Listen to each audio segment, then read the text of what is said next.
não parar, não precipitar e não retroceder. Então dizer para esse cara, sabe quando nós vamos parar? Nunca. Nunca na sua porca vida. Né?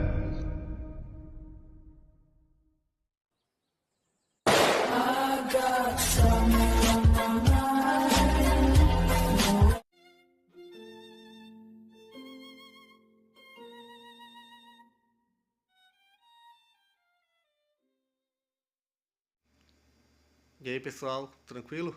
Então vem aqui antes do vídeo começar, pedir para vocês se inscreverem, quem não for inscrito, compartilhar, curtir, comentar.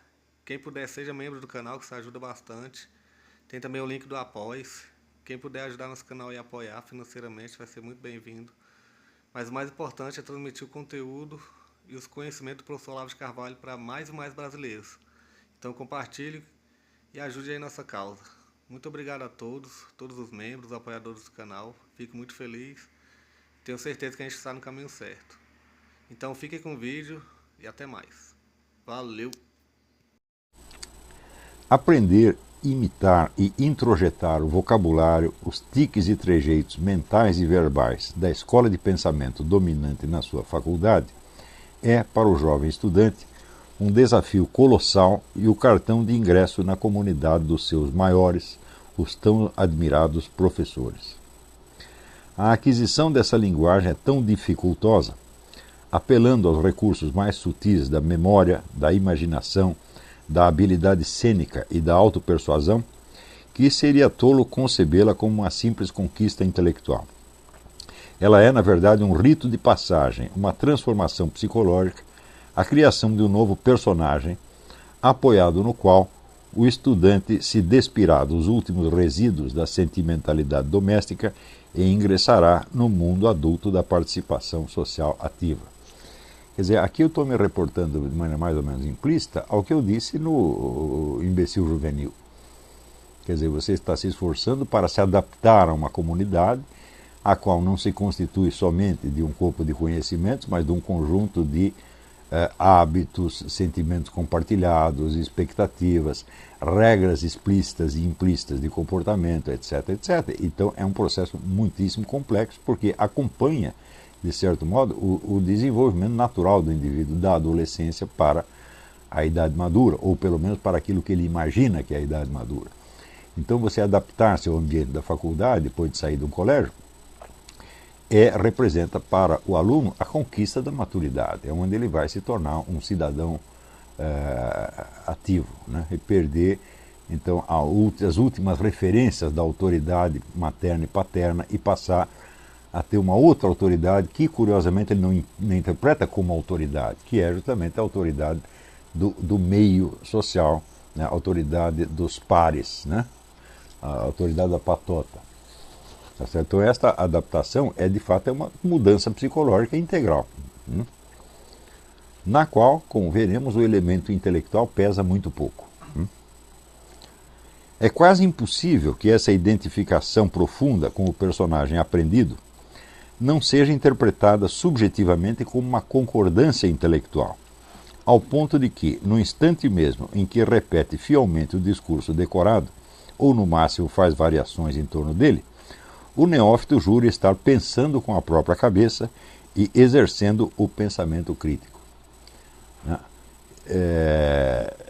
O que me inspirou para escrever isso aí foi um aluno que me escreveu no Facebook dizendo que as duas frases que ele mais ouve na faculdade é "eu penso com a minha própria cabeça" e "você não respeita a opinião alheia". Então eu decidi fazer um comentário sobre cada uma, né? Você não respeita a opinião alheia é aquilo que eu já expliquei no próprio Facebook. Só existem 3 sentidos em que você pode respeitar a opinião alheia. O primeiro é quando há efetivamente, vamos dizer, uma multiplicidade de opiniões, todas valiosas, cada uma apreendendo um aspecto da realidade, mas nenhuma dando conta da realidade inteira e exata, tá certo? Então, elas são todas igualmente respeitáveis. Na segunda hipótese, você está em dúvida sobre várias opiniões, tá certo? Então, você aceita mais ou menos todas elas. E a terceira hipótese é quando você tem a certeza de que você apreendeu a verdade, que a sua opinião é verdadeira, mas você reconhece aos outros o direito de ter uma opinião errada. Portanto, a expressão respeitar a própria opinião é uma coisa respeitar a opinião alheia é uma expressão absolutamente vazia. Porque nos 2 primeiros casos você não tem opinião nenhuma. E no terceiro caso, você respeitar a opinião do outro significa justamente fazer um esforço para analisá-la e contestá-la. Quer dizer, se você concede ao outro, né, esta honra de ser discutido e contestado, ele deveria se dar por satisfeito. Mas no Brasil, quando você argumenta contra uma opinião, se considera que você desrespeita a opinião, que você está oprimindo o sujeito. Então, quer dizer, a demonstração lógica então, é considerada uma opressão. Né? É a tirania do logos. Né? Então, e aqui eu estou analisando o negócio do pensar por si mesmo. Né? A imitação é com certeza o começo de todo aprendizado. Mas ela só funciona porque você imita uma coisa, depois outra, depois uma infinidade delas, e com a soma dos truques imitados, compõe no fim a sua própria maneira de sentir, pensar e dizer. No aprendizado da arte literária, isso é mais do que patente. O simples esforço de assimilar auditivamente a maneira, o tom, o ritmo, o estilo de um grande escritor já é uma imitação mental. É como se você estivesse repetindo mentalmente uma música, né? Uma reprodução interior daquilo que você está lendo. A imitação torna-se ainda mais visível quando você decora e declama poemas, discursos, sermões ou capítulos de uma narrativa. E no Brasil isso, na verdade, é até raridade, mas outro dia mesmo eu estava assistindo o filme o Jovem Winston, e aparece lá o exame no Colégio Militar de Harrow, onde os camaradas têm que decorar trechos inteiros de discursos. Né? E ele aparece lá com um discurso de Lord Macaulay e se sai muito, muito bem. Então, às vezes, negócio de 10 páginas ninguém tinha que decorar. Não é só decorar um soneto, uma coisa assim. Mas se você decora isto, então aí você está imitando mesmo, porque decorar é você produzir de novo aquilo que já foi produzido segundo o modelo, né, dado.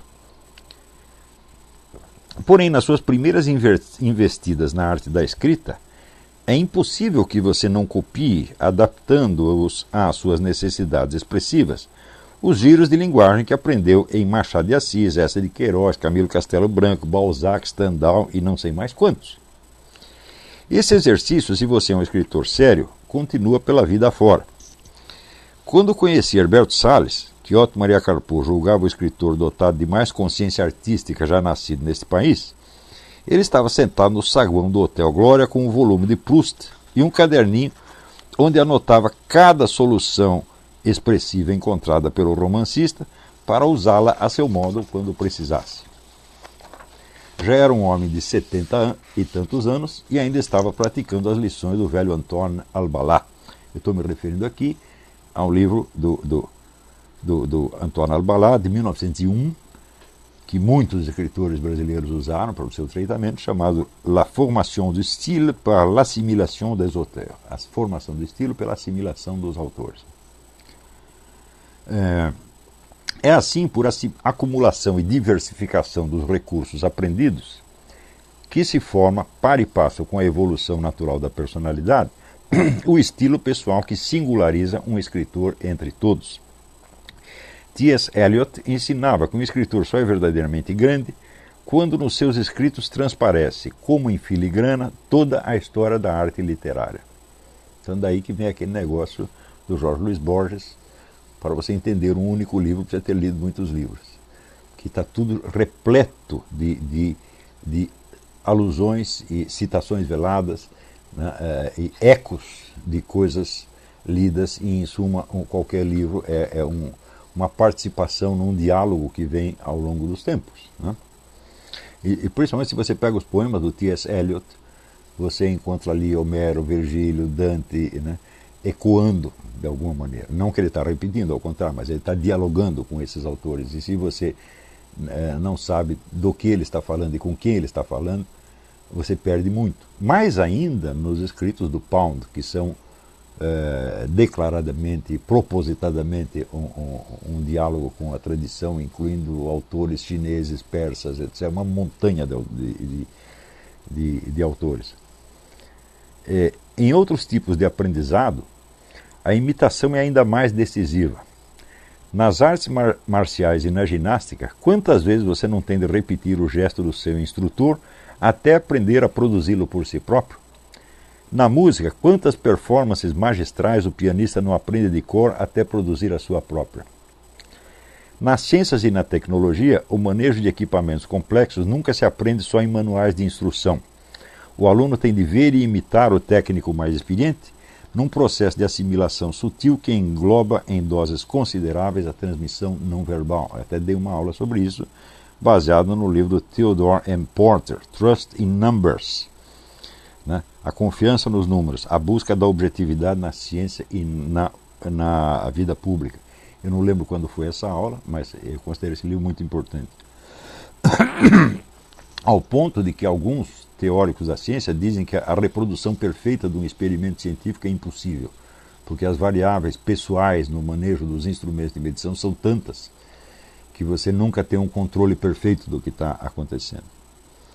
Né? E se você diz, vamos fazer um processo mais impessoal de controle, joga tudo para os computadores, então os computadores fazem operações que são tão complexas que nenhum ser humano pode conferir se elas estão certas ou erradas. Então, você passou da mera fé no experimento científico à fé no computador.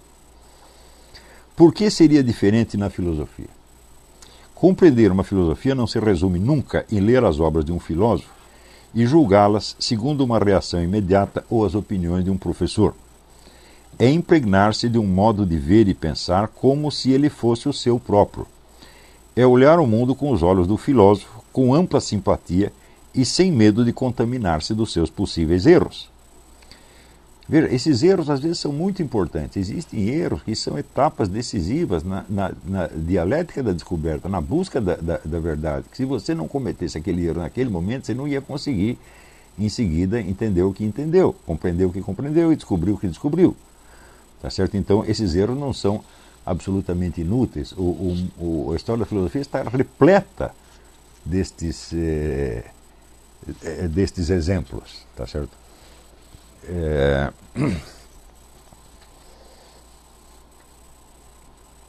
Se desde o início você já lê com olhos críticos, buscando erros e limitações, o que você está fazendo é reduzir o filósofo à escala das suas próprias impressões, em vez de ampliar-se até abranger o universo dele. Erros e limitações não devem ser buscados. Devem surgir naturalmente à medida que você assimila novos e novos autores, novos e novos estilos de pensar, pesando cada um na balança da tradição filosófica e não da sua incultura de principiante. Então, é isso que eu tenho recomendado desde o início, baseado, sobretudo, naquele conselho de Leibniz, que dizia, eu acredito em tudo quanto eu leio. Leibniz foi o mais inteligente depois de Aristóteles. Então, eu li isso quando eu era muito jovem, eu falei, isso aqui existe uma dica aí. Se você já lê discutindo mentalmente com o cara, você está criando a sua própria opinião e você não está pegando a dele. E, portanto, você não está enriquecendo a sua com aquilo que ele poderia, né, lhe dar. E é por isso, vamos dizer que, uma vez o Fritjof Schumann escreveu isso, eu acho uma coisa muito certa, ele diz, a primeira impressão de concordância que você tem com o texto que você lê, não quer dizer que você o compreendeu, mas apenas que você tem a aptidão de compreendê-lo. Porque se você sente uma afinidade imediata, então você tem a aptidão de compreender aquilo. Mas uma verdadeira concordância requer muito mais do que isso. Nós vamos ver daqui a pouquinho. Erros e limitações não devem ser buscados, devem surgir naturalmente à medida que você assimila novos e novos autores, novos e novos estilos de pensar, pesando cada um na balança da tradição filosófica e não da sua incultura de principiante.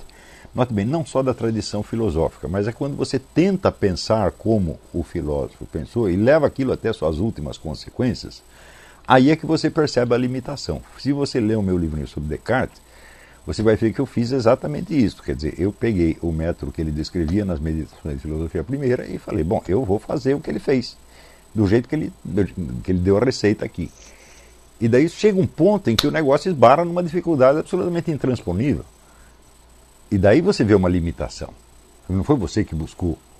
Quer dizer, você honestamente tentando fazer o que ele disse para fazer, você chegou num beco sem saída. Então, isso aí é como, vamos dizer, um soldado que obedece ao superior. Se você recebe uma ordem e você a cumpre errado ou você a modifica, você nunca vai saber se o erro foi do superior ou seu. Ao passo que se você cumprir exatamente e der tudo errado, você pode dizer, foi o coronel que mandou, foi o capitão que mandou, e eu fiz igualzinho, então a culpa é dele e não minha. Tá certo? Então, na filosofia é exatamente a mesma coisa. Você tem que seguir a receita até que ela se revele ou frutífera ou inviável. Tá certo? Então, eu fiz isso com Descartes, eu fiz isso com Kant, eu fiz isso com Hegel. Tá certo? E quando cheguei na limitação, não fui eu que coloquei a limitação lá porque eu queria sacanear o filósofo, é porque não dava mesmo. Tá entendendo?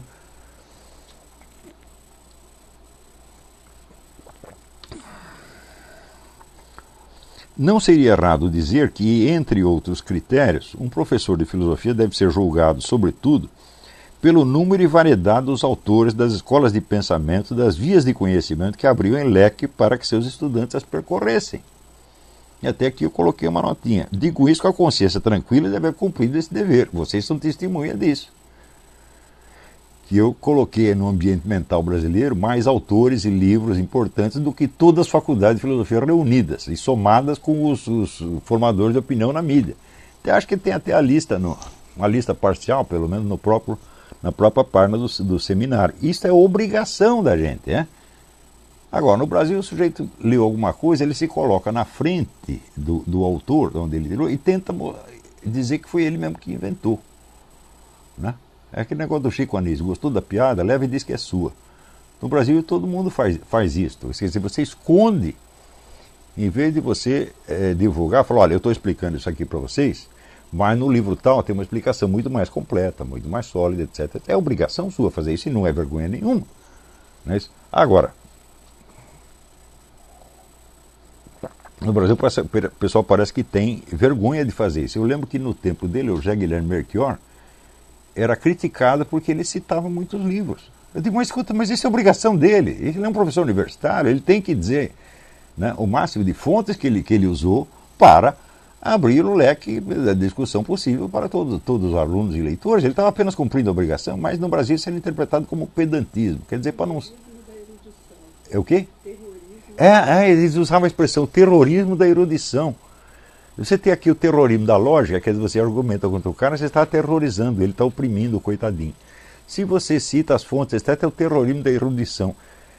Claro que no fundo disso existe a opção preferencial pela ignorância e pelo fingimento. Quer dizer, no Brasil o que interessa realmente é ser ignorante e fingir conhecimento, às vezes aproveitando-se de do autor que você mesmo está desancando no mesmo momento. Muita gente faz isso comigo, fala mal de mim e usa lá as coisas que aprendeu comigo. Né? Isto é quase que norma geral. Né? Quer dizer, um nego às vezes com 10 anos de atraso começa a falar do Foro de São Paulo, dos documentos do Obama, etc. Né? E daí fala do Olavo, não, isso lá não está com nada. Tá? Eu não ligo para essas coisas, tá? Tudo isso para mim é cômico. Mas a pessoa que faz isso, ela está se prejudicando a si mesma e está prejudicando os seus leitores. Né? E está falseando a história intelectual do país.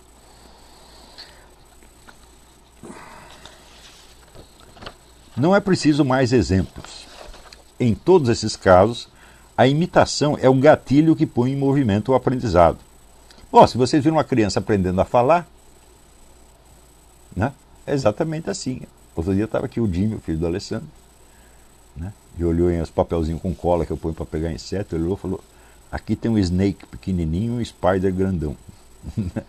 Ele está usando o vocabulário que ele pegou no ambiente, misturando tudo, né? Fazendo lá o samba do japonês doido, mas funciona. E em todos esses casos, ela não se congela em repetição servil, porque o aprendizado passa de modelo a modelo, incorporando uma diversidade de percepções e estilos que acabarão espontaneamente se condensando numa fórmula pessoal irredutível a qualquer dos seus componentes aprendidos. Você vê que meses atrás eu coloquei na página do seminário esta lista de influências intelectuais que eu recebi até a década de 90. Tá certo? Para colocar aqui, vamos dizer, até uma uma sugestão para os alunos. Eles podem seguir esta mesma sequência, que não foi determinada por mim, foi determinada pelo curso das coisas. Quer dizer, aquilo que chegava até mim, que eu tomava conhecimento que existia, eu ia buscar aquilo, e sempre fiz isto com este espírito de não entrar na leitura como se eu fosse um mestre ou um juiz que estou ali para emitir uma sentença, mas como alguém que está aprendendo, com alguém que, mesmo que esteja errado, tem mais experiência do que eu. Não é isso? Então, por exemplo, eu posso ler Nietzsche e discordar, mas evidentemente Nietzsche era um gênio e um homem de uma cultura monumental e de uma experiência tremenda, tá certo? Então algo ele vai ter para me ensinar, ou o próprio Karl Marx, não é isso? Até esses dias eu estava lendo uma correspondência entre o Otto Maria Carpo e o Alceu Amoroso Lima, e ele dizia para o Alceu, claro, nós como católicos, porque ele se assumia, nessa época ele se assumia como católico, né? Parênteses, tem uma carta da mulher dele, o Alceu, já de 81, dizendo que o Otto Maria Carpo usou até o último dia a medalha de São Bento que ele tinha, né? Então ele continuou católico, mesmo que escondido, continuou. Então ele dizia, nós temos que combater o marxismo, mas não antes de havê-lo assimilado completamente. E que a coisa, para mim, é o óbvio dos óbvios, né? Então, eu tenho certeza de que eu li todas essas coisas e me deixei influenciar profundamente, e sem reserva. E isto se traduz, se manifesta da maneira mais clara nos escritos que eu fiz nessa época. Escritos que eu, graças a Deus, a maior parte não publiquei, o que publiquei eu morro de vergonha, tá certo? Mas onde eu estou claramente imitando, tá certo? Não só um estilo de escrever, mas um estilo de pensar, um modo de ver as coisas, tá certo? E é por isso mesmo que eu não incorporo os escritos desta época, vamos dizer, ao que eu considero a minha obra, né? Porque era tudo apenas exercício escolar. Tá certo? Então, se você pegar, você vai ver dos anos 60, você tinha um vocabulário marxista. Eu me lembro que eu escrevi 2 estudos, pelo menos 2, em que eu imitava 100% a escola do Georg Lukács e Lucian Goldman, que era o que eu estava aprendendo na época. Então eu pensava como eles, escrevia como eles.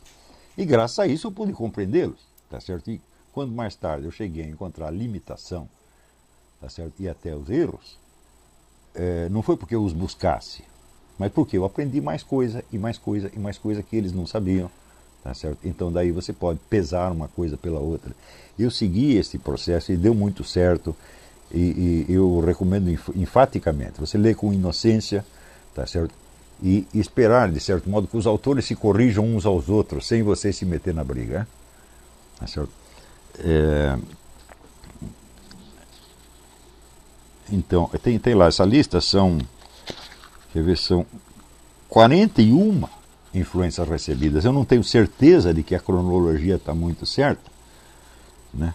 A Roxane aqui me testemunha de que eu sou ruim de data, eu troco às vezes os tempos, mas eu fiz o possível para reconstituir, né, dizer que eu precisava. Também esta ordem não é importante.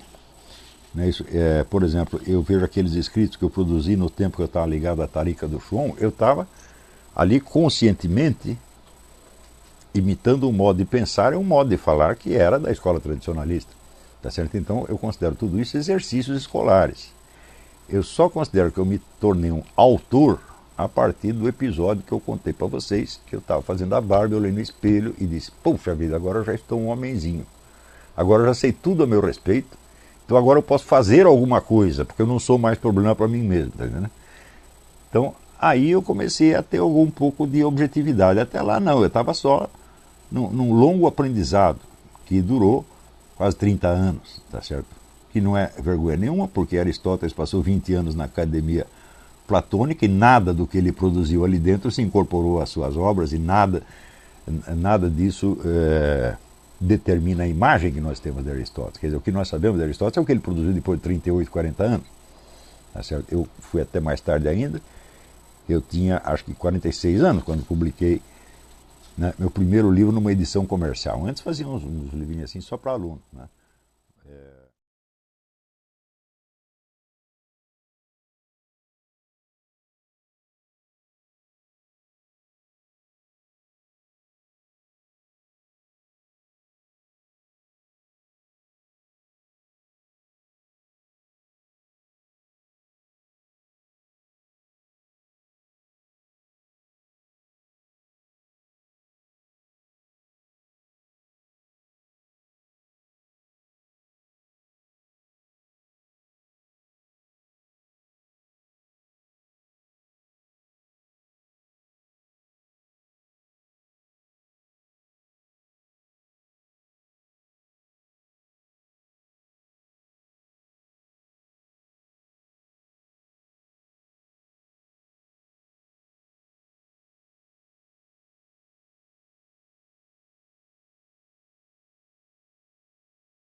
Chegamos a mais um final de uma aula, de um vídeo. Espero que tenham gostado.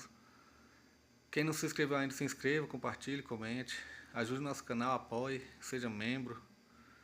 E ajude o nosso canal a chegar a cada dia a mais brasileiros que precisam muito do conhecimento do professor Olavo de Carvalho. Então é isso aí, fique com Deus, até o próximo. Valeu! Então é isso aí, pessoal. Que é o nosso canal. Que são alguns livros que eu já li.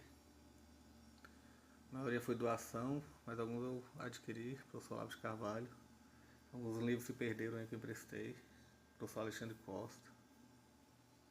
A Bíblia Sagrada. 10 lições sobre Karl Marx. Indico a não ler esse livro, que é muito ruim mesmo. Alguns pensadores aqui que realmente, como o professor Olavo de Carvalho disse, não são pensadores. Valeu, tamo junto aí. Apoie nosso canal, seja membro.